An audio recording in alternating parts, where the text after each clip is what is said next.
up to Irem, then to Frostfound, and to Mount Palmerston for fuel. We may have to use some supplies for fuel. For the love of God, turn off the dang light, you idiots.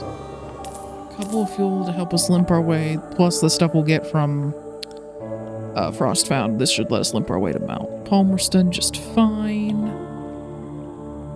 Now we're going to talk to, and yes, we're going to buy strange caches, but first we're going to talk to the Merciless Modiste, because we may as well turn these items in first. Commission some protective armor. Ah, a challenge. I shall rise to it at once. Style over substance. The Modiste closets herself away with the quartermaster and a few unlucky volunteers, experimenting until the ship's doctor threatens to leave in a lifeboat. What she presents may not be the most protective armor around, but it makes up for it in comfort and decoration. A handful of lingering bloodstains do not hurt its intimidation factor. Check in on the Modiste. She's been in a foul mood since she finished her last commission. Creative indifferences. Dresses hang in ribbons on makeshift dummies. Rags lie at the Modiste's feet. No, this will not do, she hisses, slicing her lace creation. Mundane, uninspired, unfit even for dusters. She pauses, sensing your presence. In an instant, her smile is back on. She tucks a loose strand of hair back into position. Ah, Captain, a pleasure as always. I fear you find me in something of a creative temper. Would you perhaps indulge my little hobby? I have long fancied a little polythyreme elan in my designs. Immortal fashion. Okay, go to polythyreme. Got it. It's 333 echoes for each extraordinary implication. So effectively each searing enigma is like 1,600 and a bit. So I'll round it up to 1,700 for each searing enigma. We would actually technically have enough to get the ones we need, even right now. But we'll do that later. However, just in case we need a searing enigma, we're going to trade for one. We still have an extraordinary implication if we need one of those. I think we're going to go with the skin one to pair with the bones. This is where the fighters are, and those who got tired of their scars, and the people too proud to hide anything about themselves. The blistering abyss. The sharp-skinned of Anth have no reason to fear heat or edged implements, or bruising rocks. Snakes and stinging insects are a game to them. The suicide of wasps on crystal Anthian skin is one of their primary sources of comedy.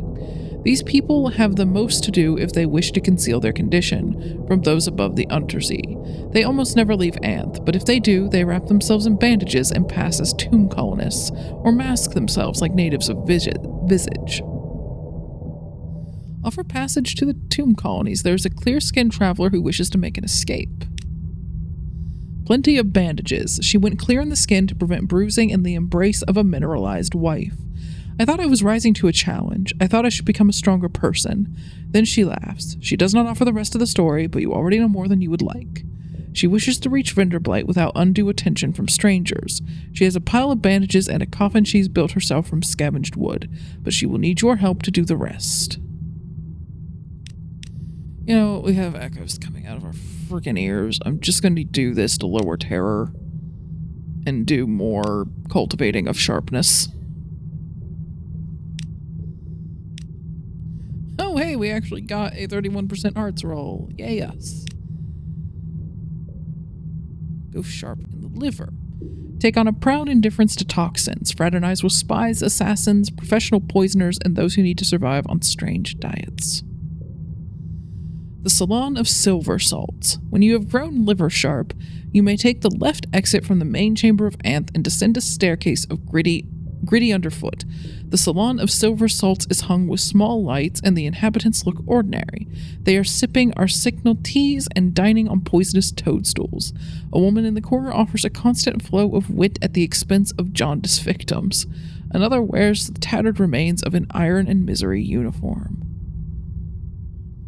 Gather a flourishing intelligence among the sharp-livered. This is where spies gather, after all. They know the contact you're seeking, but he's not here. He's gone sharp in the liver, no doubt, says the woman in a venom ruby ring, but he's also a student of codes and encryptions, and that has taken him into the chambers of the tongue. The man next to her makes a face. Those people are all terribly rude, he says. Stay here with us. Never mind that I'm walking crystal at this point. Seek your spy in the granite corridor where the most linguistically skilled assassins may be found. You will always receive information towards your quest, but may also gain a bonus. 99% chance of a bonus. Information in great supply. Your quarry answers your question in macaronic riddle verse, using words from 3 languages, 1 allusion to a Khanate post-fall epic tradition, and 1 clue formed entirely from whistling noises. He wouldn't want to make it too easy for you. That would be an insult. You came away with a better understanding of the strategy of Khan's glory and more than enough information to fulfill your quest. The Khanate may not be allowed to acknowledge the land beneath the waves, but it knows what's down here. So we also gained a secret.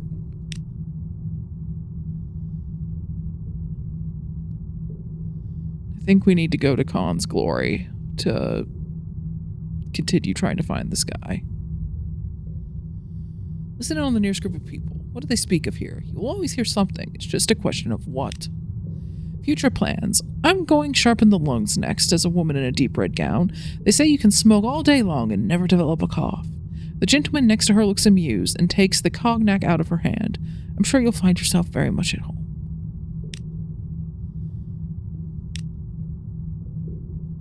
Not easy, you know. A young man is speaking, a boy, except for the scar on his face. I'm going sharpen the skin as fast as I can, and then I'll be back at Z, and the Corsairs will warn each other about me. The ones that survive, that is. A lady answers, It's not safe. Everyone says I'm too young, interrupts the boy. I don't listen. Once you've gone sharp, you might not have a use for Corsairs anymore. I was going to be a horologist, but... She waves a translucent hand. I'd rather stay here and continue my development.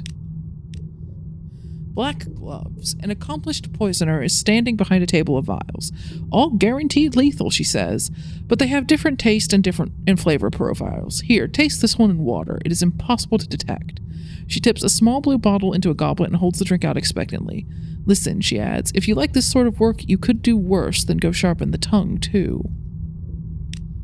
So it's just it seems like it's mostly like hints on like what different things might be useful for. I'm still not entirely certain how Anthian Advantage and all that works, like, because these aren't giving us stat increases, and it doesn't seem to come up in events as often as I feel it should. But there might be things in the background beyond, like, just opening up different things to do here. I don't know. Okay, a lot of things need lamentable relics, but I'm curious what this does, so what does this do? Okay, we'll figure that out in a moment. They apparently handed us stuff, and now we have too much. Here, have 1 thing of fuel. Above revulsion. Contact toxins do not trouble their skin. Serpents cannot pierce them. Venoms milked from the fang cannot make them ill. A mycological poison is merely a challenge to their knowledge of toadstool terror. The club is run by a large jolly Anthian who poses daily challenges. He offers your relic in buffet, and the members find it a very acceptable test.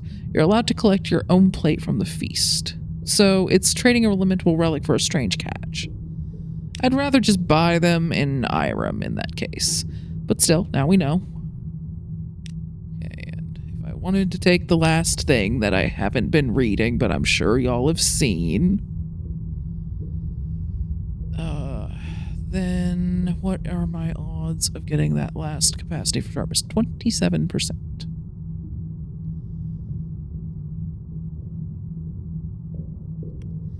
And it will be even worse once I give up the hearts bonus, so I should probably just try.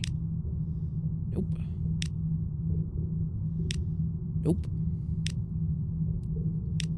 Nope. Okay, we're at Terror 38.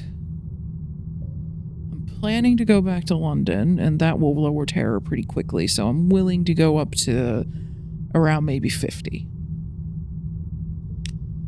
Got it. Okay.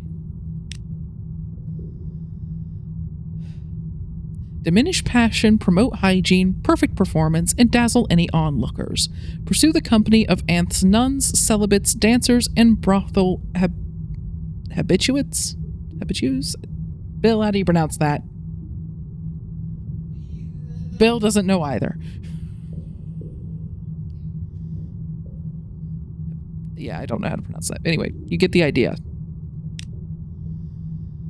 The chamber of pillow-cut rock. The walls of the chamber are hard, but the faucets are the deep red color that give them the shimmer of whorehouse velvet.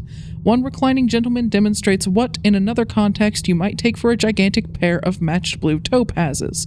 But for the most part, the inhabitants wear cream-colored robes and make no display of their altered state. Yeah, at this point, we can only cut away the sharpness. The capacity for sharpness would stay. The reason that exists is like, oh, you don't want all the sharpnesses at once. You don't want to go through these hearts rolls. And you only can have like a couple sharpnesses at a time. Well, you can cut away your current ones and swap them out for different ones. But in our case, we have all of them. So, visit the Garden of the Sharpest. You are almost all sharp after all. A broad tunnel. The vines that hang along the tunnel walls are all nurtured crystal. Their fruit glitters. Their fallen leaves wobble without breaking underfoot. In time, the tunnel opens out into a vista, a grand cavern. The Garden of the Sharpest. It is a cavern of giants. They were all at one time men or women or other creatures you might meet familiarly on a London street. But they are larger now, grown like oaks into the cavern floor. Their bodies are clear as lens glass. Their faces are past the necessity of expression. They are your superiors, but you have come far enough that they are willing to help you if you wish. Know that you can develop at most one of these areas. You will not be able to change your mind. Choose wisely. Train your eyes to sharpness with their help. This will exchange all your current sharpness and your capacity for a substantial boost of mirrors. Now, can I only do this? I'm double checking. You can develop at most one of these areas. So I think we might be able to redevelop our capacity for sharpness and take them again, but we won't be able to do this again. I think. Hone your wits to a point. This will trade all your current sharpness and your capacity for sharpness for a substantial boost to pages. Hearts. Iron, obviously one for each. Well, not Veils. I noticed Veils does not have one.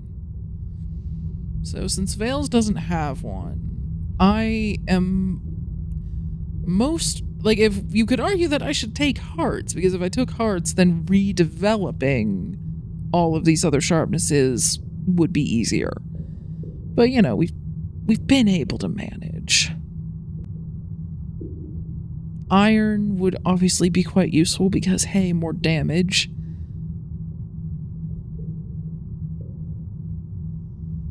We've already done a lot of the mirrors challenges that I feel matter, but I guess we would be able to find a firing solution faster. And of course, pages. Just more fragments, more secrets, ultimately more stats in whatever we end up getting. And it also comes up a lot in challenges.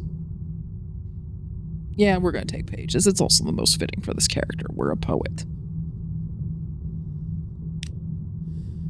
Hone your wits to a point in exchange. Systemic inquiry. You will lose your other sharpness, says your teacher, holding you up to his ear, but do not feel the effort was wasted. To come to this place, you had to silence the sensations. Now you can gain a philosopher's mind, then you will easily master your body a second time.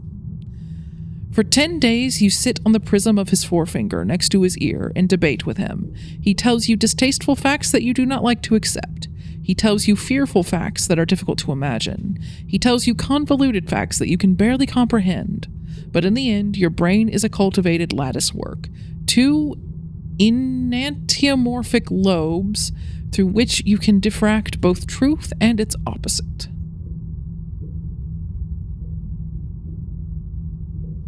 Five pages. I'm surprised it's only 5 given the effort to get these, but it's also really hard to raise pages, so... Okay, we're up to just over 50 terror now. But we were able to regain several potential capacities, so let's see. And yeah, you have to do these in a sort of order. We were honestly very far along. initially, so. And now that we have those, we can hold up the ceiling again.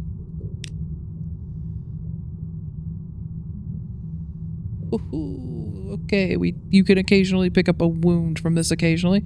The weight of the rock is tremendous, but you withstand it. You last out 3 turns of the sand clock, which is more than anyone else can boast. They cheer for you and clap you on the back, and everything is very jolly, except for the twinges in your lower back.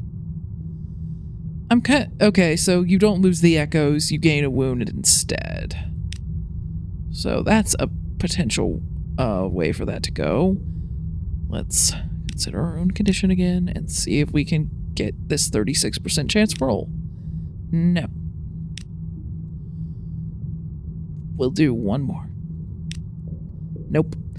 Alright, I don't want to push terror any higher, and I don't want to risk us getting another wound. So we're going to leave for now, but I'm not going to swap out for a different Abyss ritual. We're going to keep the Hearts one, because I want to see, like, if we get all these back, what happens. And it says we can only do one from that Chamber of the Sharpest, but I'm just curious. So we'll keep it for now.